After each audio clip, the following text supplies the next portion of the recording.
Hello friends, मेरे channel में आप सभी का फिर से स्वागत है। तो चलिए देखते हैं क्या है स्टोरी। इसे ट्रांसलेट करते हैं। इसका टाइटल है द फुलिश उल्फ। तो द यहाँ आर्टिकल हो गया, फुलिश यहाँ पे एडजेक्टिव हो गया। फुलिश का मतलब होता है मूर्ख, उल्फ यानी कि भेड़िया, और ये नाउन हो गया। पूरा का मतलब हो गया द फुलिश उल्फ यानी कि मूर्ख भेड़िया।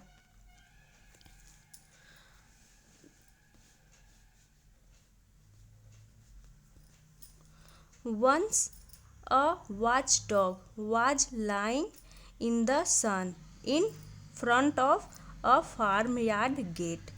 तो इसका मतलब हो गया once यानी एक बार, a watchdog। watchdog का मतलब यहाँ पे हो गया कि एक पहरेदार कुत्ता। was lying यानी कि पड़ा हुआ था, या फिर बोल सकते लेटा हुआ था। इन द सन का मतलब हो गया कि धूप में। इन फ्रंट ऑफ का मतलब हो गया के सामने। अ फार्म यार्ड का मतलब हो गया जो फार्म यानी कि खेत के आसपास में जो घर होता है छोटा सा जानवरों को पालने के लिए, तो उसी की बात हो रही है। फार्म यार्ड गेट यानी कि उसके गेट के बाहर वो क्या था, लेटा हुआ था यानी कि पड़ा हुआ था। कौन? तो एक पहरेदार कुत्ता। A wolf who was passing by stealthily pounced upon the watchdog। A wolf यानी कि एक भेड़िया, हु यानी कि जो, was passing by stealthily। तो इसका मतलब हो गया कि एक भेड़िया जो पासिंग बाय यानी कि बगल से गुजर रहा था। स्टेल्थी का मतलब हो गया कि चुपके से, स्टेल्थली यानी चुपके से। और हु यहाँ रिलेटिव प्रोनाउन हो गया, तो जो कि एक इस भेड़िए के बारे में एक्स्ट्रा इन्फॉर्मेशन दे रहा है कि एक भेड़िया जो बगल से गुजर रहा था चुपके से। तो हु यहाँ रिलेटिव प्रोनाउन हो गया, और यहाँ से लेकर के हु से लेकर के यहाँ तक ये क्लॉज बना रहा है, एडजेक्टिव क्लॉज, क्योंकि ये भेड़िए के बारे में इन्फॉर्मेशन दे रहा है। क्या दे रहा है कि एक जो भेड़िया था वो चुपके से बगल से गुजर रहा था, तो इसीलिए इसे एडजेक्टिव क्लॉज बोलते हैं, या फिर इसे रिलेटिव क्लॉज भी कहा जाता है। तो यहाँ तक ये क्लॉज बना रहा है जो भेड़िए के बारे में बता रहा है। Pounced upon the watch dog. तो यहाँ पे पाउंस मतलब होता है झपटना, और उसकी पास्ट होगी पाउंस्ड यानी कि झपटा। अपॉन यानी कि किसी चीज़ के ऊपर या फिर पर बोल सकते हैं। पाउंस्ड अपॉन यानी इसका मतलब हो गया कि झपट्टा मारा। द वॉच डॉग यानी कि जो पहरेदार कुत्ता था उस पर झपटा।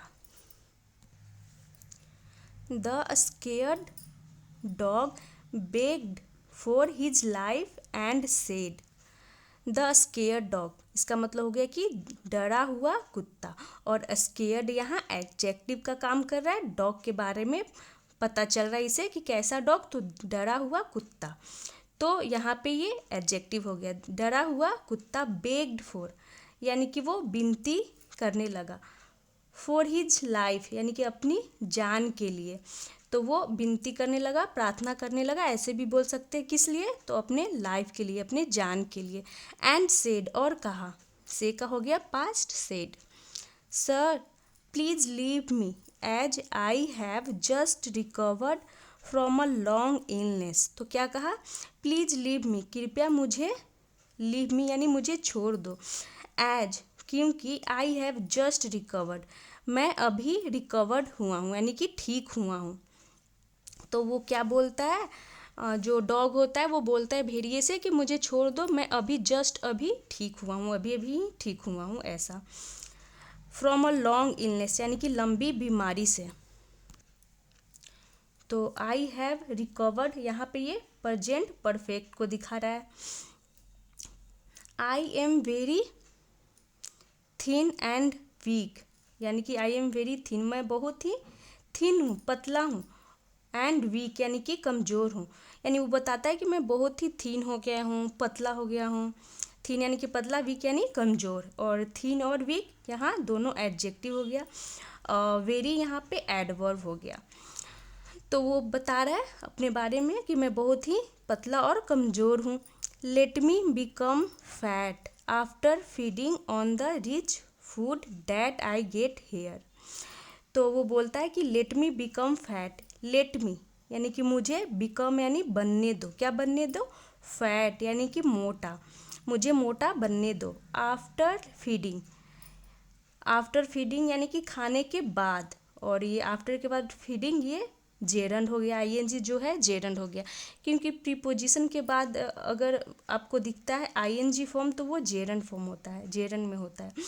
तो वो क्या बोलता है कि let me become fat after eating, यानी कि मुझे फैट यानी मोटा बन जाने दो after, after feeding on the rich food, यानी कि रिच फूड खाने के बाद। डैट यानी जो, आई गेट हेयर यानी कि यहाँ मुझे, हेयर यहाँ प्लेस को दिखा रहा है कि जो यहाँ मुझे मिलता है, गेट यानी कि मिलता है जो मुझे, डैट यानी जो, जो मुझे यहाँ भोजन मिलता है रिच भोजन, उसे खा करके मुझे मोटा हो जाने दो, उसके बाद तुम खाना। तो रिच फूड का मतलब यहाँ पे हो गया कि स्वादिष्ट, या फिर उससे अच्छा बोल सकते हैं पौष्टिक भोजन, मुझे पौष्टिक भोजन खा के मोटा हो जाने दो तब तुम मुझे खाना, क्योंकि मैं अभी भी लंबी बीमारी से ठीक हुआ हूँ, मैं थिन हो गया हूँ, वीक हो गया हूँ, ऐसा बोलता है डॉग। तो यहाँ तक हो गया आई गेट हेयर। तो हेयर यहाँ पर ये प्लेस को दिखा रहा है, यानी ये एडवर्ब हो गया, adverb of place. Then you can come and eat me, तब यू कैन कम यानी कि तुम आ सकते हो, एंड ईट मी मुझे खा सकते हो, ये हो गया इसका मतलब। The wolf believed the dog's words, तो जो भेड़िया था उसने विश्वास कर लिया, बिलीव से हो गया उसका past, believed the dogs word यानी कि उस कुत्ते के शब्दों पे, यानी उस कुत्ते के बात पे वो विश्वास कर लेता है भेड़िया। एंड वेंट अवे, और वहाँ से वो चला जाता है, वेंट अवे यानी चला गया। The dog thanked God and decided not to sleep in an unsafe place again, तो जो डॉग था वो भगवान को धन्यवाद किया, एंड डिसाइडेड और तय किया, तो डिसाइड से यहाँ डिसाइडेड हो गया पास्ट, थैंक का हो गया थैंक्ड, लास्ट में डॉग प्रोनाउंस करते हैं। तो उसने भगवान को धन्यवाद किया और तय किया not to sleep in an unsafe place, unsafe place का मतलब हो गया असुरक्षित स्थान पे, अगेन यानी दोबारा से वो ना सोने के लिए तय करता है कि वो कभी भी अब अनसेफ जगह पे नहीं सोएगा। आफ्टर अ फ्यू डेज यानी कि कुछ दिनों के बाद, the wolf came to the farm, यानी जो भेड़िया था केम आया, कम का हो गया पास्ट, केम टू प्रीपोजिशन हो गया जो दिखा रहा है कि वो कहाँ आया, किशोर आया, तो द फार्म उस फार्म पे आया, यानी उस खेत पे आया दोबारा फिर से। अगेन, अगेन यानी कि दोबारा। Looking for the dog, looking for, तो लुक फॉर मतलब होता है तलाश करना, ढूंढना, और ये लुक फॉर फ्रेजल वर्ब हो गया। लुकिंग फॉर का मतलब हो गया कि तलाश करते हुए, द डॉग यानी उस कुत्ता का, तो उसने बोला था कि तुम बाद में आकर के खाना, इसलिए वो दोबारा आता है तलाश करते हुए। दिस टाइम, इस बार, the dog was lying very safely on the roof, यानी इस बार वो जो डॉग था वाज लाइंग यानी कि पड़ा हुआ था, वेरी सेफली बहुत ही सुरक्षित, ऑन द रूफ यानी छत पे, तो इस बार वो बहुत ही सुरक्षित जगह कहाँ पे पड़ा हुआ था, तो very safely on the roof यानी कि छत पे। तो यहाँ पे देख सकते हैं ये जो फार्म क्या बोलते हैं इसे, फार्म यार्ड का जो गेट पे ना होकर के ये ऊपर रूफ पे था, ताकि उसे ये भेड़िया खा ना पाए। ऑन सीइंग द डॉग यानी कि ऑन सीइंग यानी देख करके, द डॉग उस कुत्ते को देख करके, द उल्फ सेड भेड़िए ने कहा, hope you remember your promise, क्या बोला, होप यानी कि उम्मीद है, यू रिमेंबर तुम्हें याद होगा, योर प्रॉमिस यानी कि अपना वादा, so come down and be my meal, so, तो सो के बाद कॉमा होता है, तो यहाँ पे इसका मतलब इसलिए नहीं आता है, इसका सेंस आता है कि तो मतलब कि तुम्हें अपना